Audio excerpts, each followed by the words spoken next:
everybody, welcome back to Garden Time with Belle. In today's video, I'm going to share with you what we've been up to in our garden. I happen to live out in the country on about 11 acres, and we converted 2 of those acres to a pollinator monarch habitat. We teamed up with the Missouri Department of Conservation a few years ago and had one of their representatives come out, look at our property, work with us on what our goals were for what we wanted to do with that particular land. So today we're going to show you one of the things that we do to maintain that pollinator habitat, and that is a controlled burn. Intensity prescribed burns helps with seed-bearing annuals.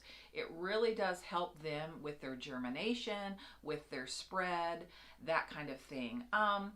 Another thing it provides for is when we burn off that vegetation that we don't want, it will open up the soil and provide some bare soil for those pollinators that like to come in and ground nest, and bees in particular, certain species make and build their nest in the ground. And so when we remove some of that extra vegetation that shouldn't be there in the winter, it opens up that soil so that those bees have a place to burrow down in and grow and be safe. So lots of great reasons for doing these low intensity prescribed burns. It is February where I live, and that is actually the best time to do some of these burns, January and February. So doing it in the winter before spring is super helpful. So that's what we try to do. We don't have to do prescribed burns every year, but we are really relying on, because we're new at this, we're really relying on the advice of the Department of Conservation, who we teamed up with to kind of guide us in this journey.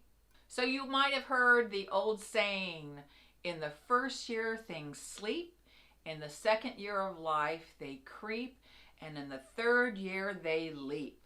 This applies to a pollinator habitat just like it applies to things like shrubs that we might plant or perennials, right? Their first year, they're just kind of okay. Second year, they creep a little bit, they're looking great, and by the third year of their life cycle, they leap. Well, last year was our second year, and it was kind of a creep year, although they really put on a show in May of last year. We came back from a wonderful trip.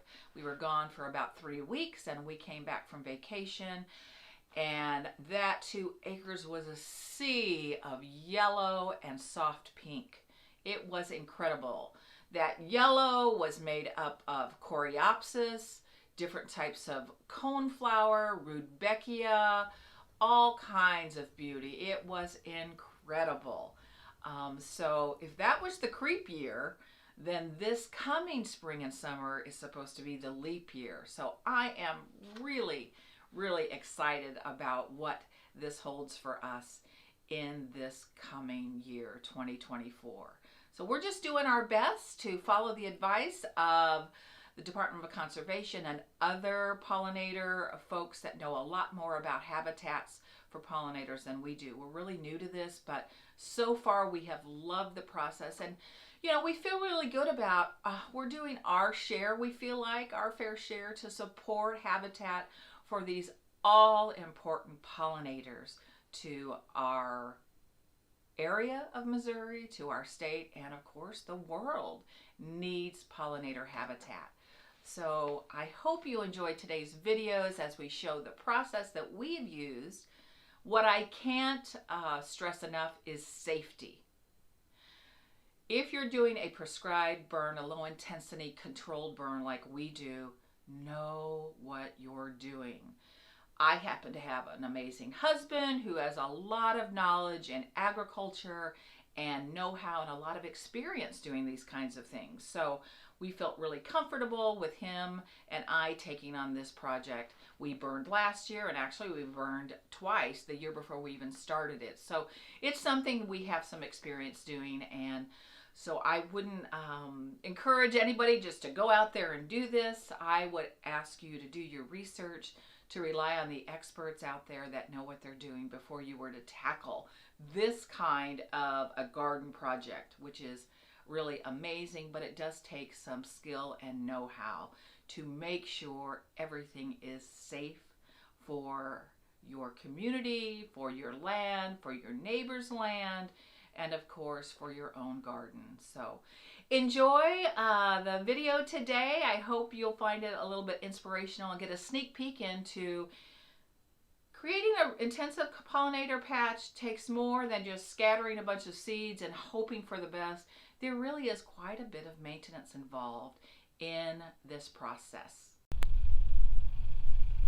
So good morning, everybody. Here I am finally outside on this gorgeous February day, and I'm taking you outside finally to come along with me and my husband. You can see him over there as we conduct a controlled burn on our monarch pollinator habitat.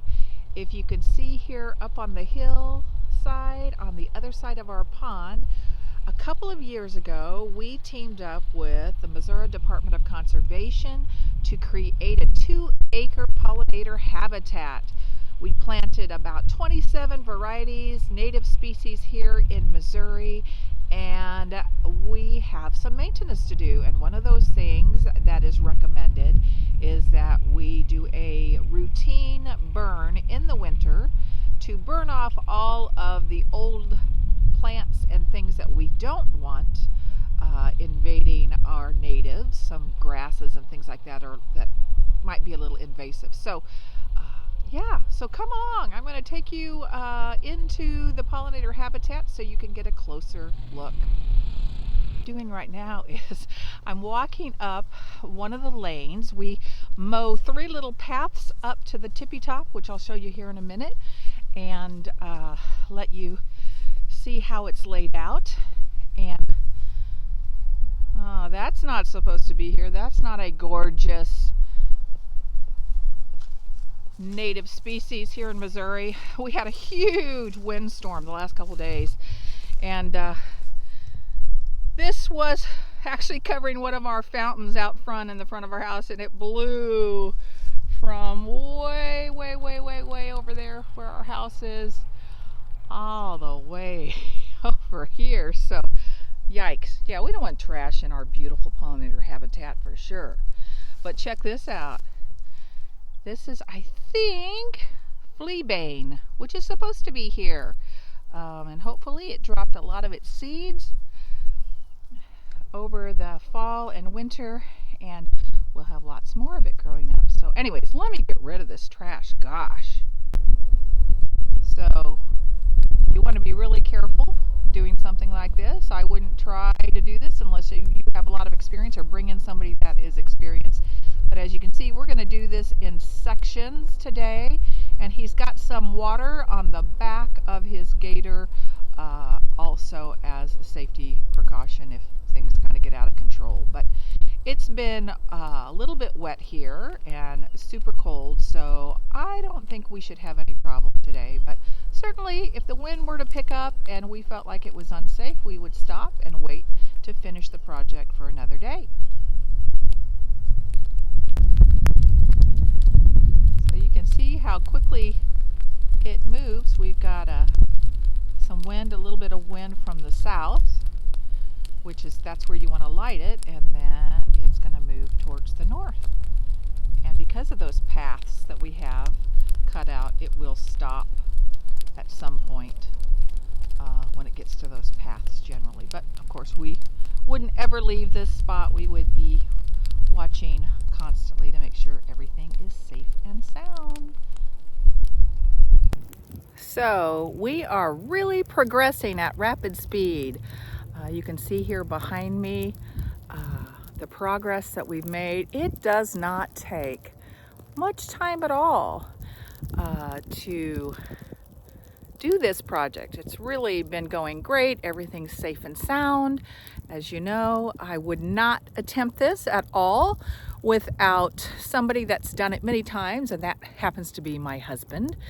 He has a background in agriculture, so he's a guy that can just do about anything and has loads of experience. So for us and for this pollinator habitat, it is essential that we do controlled burns every year or so to create the health of our patch. In this case, as I mentioned, we've got 2 acres here devoted to that, as well as getting rid of some of those invasive species and grasses that can choke out all the other beautiful natives that we planted here. So just wanted to give you a little update and tried to get out of the sun a little bit because it was making it hard for me to see, and maybe you too. So super exciting day here at the master's house.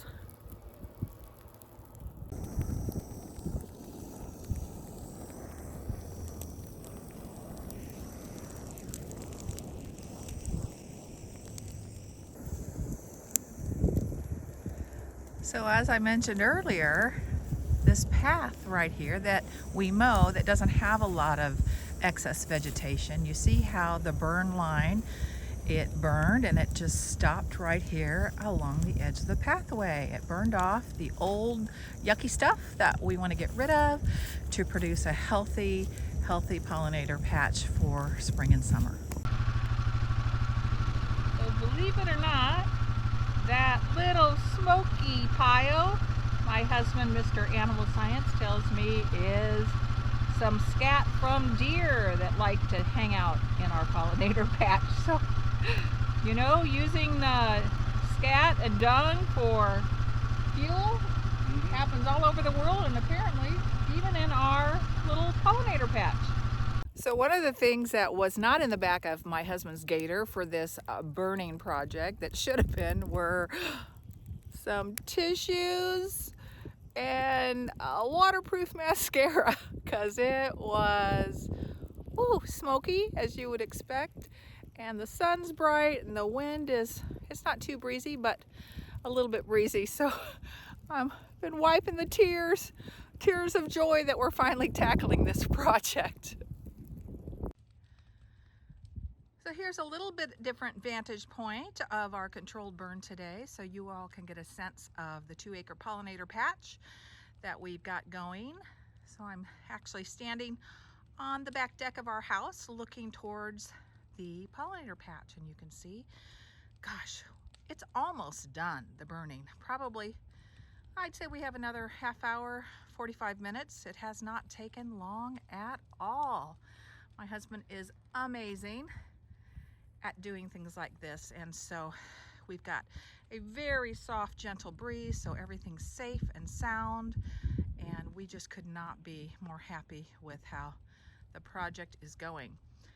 And as you can see from this vantage point, we can enjoy this field when it's in full bloom in spring and summer from our back porch.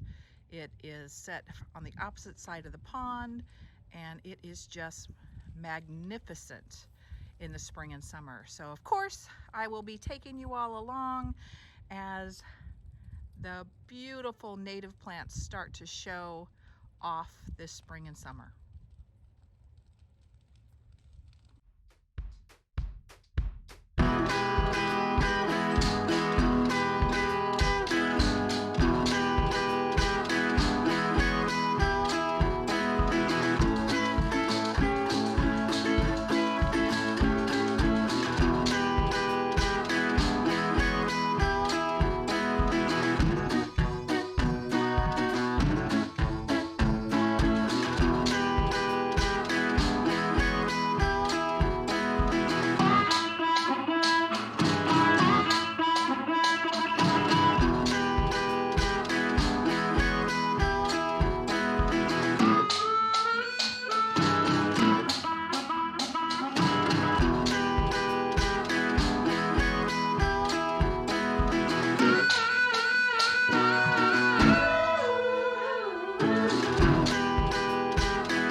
you enjoyed today's video on how we go about maintaining our pollinator habitat.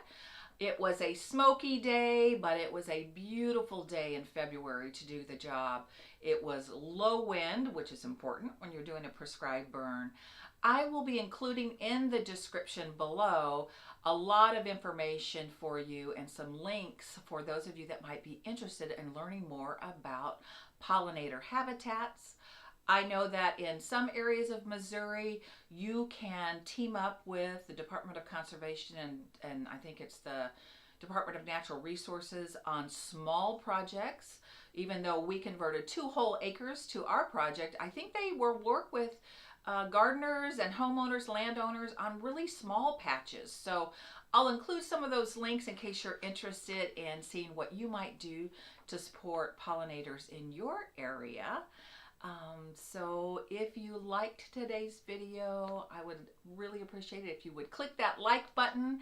And also, as you know, I always ask you to consider clicking the subscribe button. And for those of you that are new to YouTube, there's no fee to subscribe. It just allows me to reach out to you all through some future gardening videos and keep you up to date on some of the things that I'm up to in my Zone 6B Bend, Missouri garden. So thanks so much, everybody. It was great taking you along on this interesting garden project here today. And as always, happy gardening.